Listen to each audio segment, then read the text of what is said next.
Monsieur Karcher, bonjour. Bonjour, Vous êtes directeur de la Poste Paris Sud. c'est ça. Et nous sommes ici en fait dans une agence postale, on peut dire ça comme ça. Dans un bureau de poste, Voilà. on peut le dire, un bureau de poste. Assez caractéristique des nouveaux bureaux de poste qui ont été lancés depuis la fin de l'année dernière. Et est-ce que vous pouvez nous dire un petit peu déjà le nom de la campagne que vous êtes en train de lancer actuellement? C'est une opération qui s'appelle Bienvenue à la Poste, qui a été déployée l'année dernière sur tous les bureaux de Paris en un an et qui vise à transformer complètement l'accueil dans les bureaux de poste parisiens avant que ce soit étendu à partir de cette année sur le reste des 1000 plus importants bureaux en France. D'accord, donc c'est une vaste opération. Le maître mot de tout cela, c'est l'attente, Absolument. avec un objectif phare qui est de réduire la durée de l'attente, c'est ça?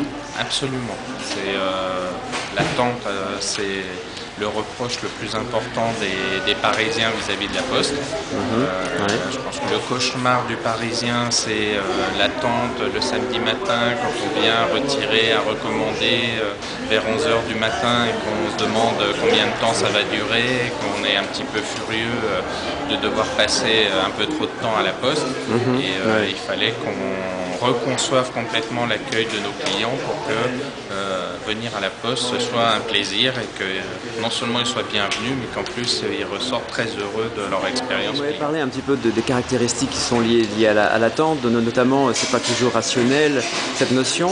On va en parler juste après, mais juste avant je voulais juste que vous me rappeliez un peu quelles étaient les typologies de clientèle que vous avez ici dans ce type d'agence, pour ensuite enchaîner justement sur comment vous avez répondu à leurs attentes. Alors, on a trois grands types de clients qui fréquentent ce bureau de poste. Ouais.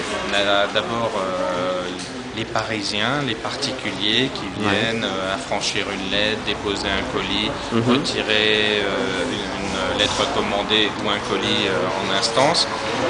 Et ces gens-là, en fait, toutes les opérations qu'ils font sont des opérations très courtes à réaliser et pour lesquelles ils attendent intuitivement qu'elles se passent très rapidement dans les meilleures conditions.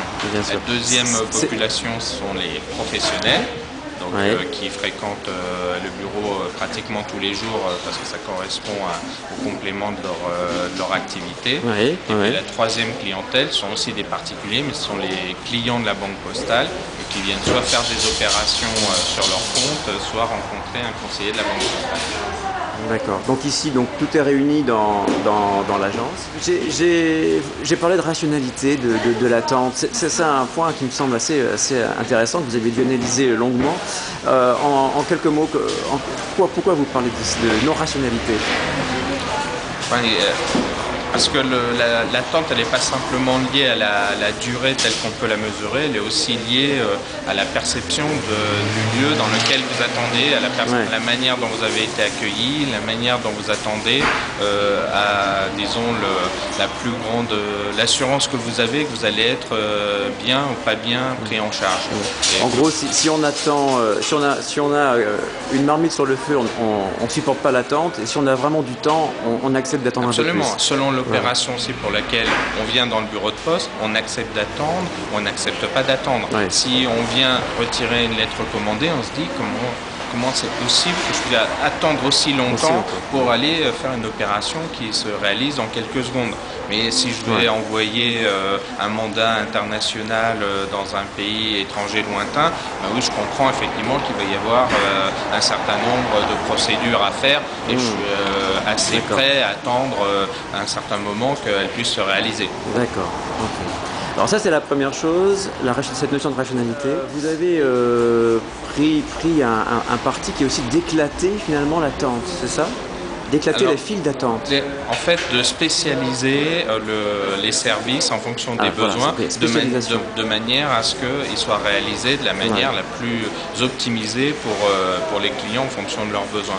Donc pour les particuliers qui viennent affranchir des lettres ou qui viennent retirer des objets ou déposer des colis, il fallait absolument spécialiser les opérations, parce qu'en ne mettant ensemble que des gens qui viennent faire les mêmes opérations, on sait qu'elles vont se dérouler très rapidement. Et c'est comme ça qu'à Paris, sur ce type d'opération qui est mesuré par une société extérieure, on avait en moyenne une durée de plus de 7 minutes, disons l'année dernière à la période équivalente.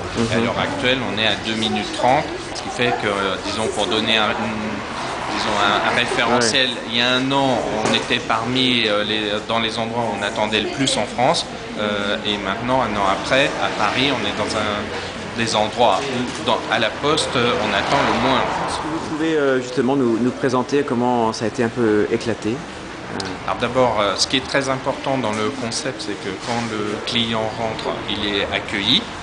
Et ça, c'est un point qui est extrêmement important parce que c'est ce qui va permettre de l'orienter de manière optimisée vers l'endroit qui est le plus adapté.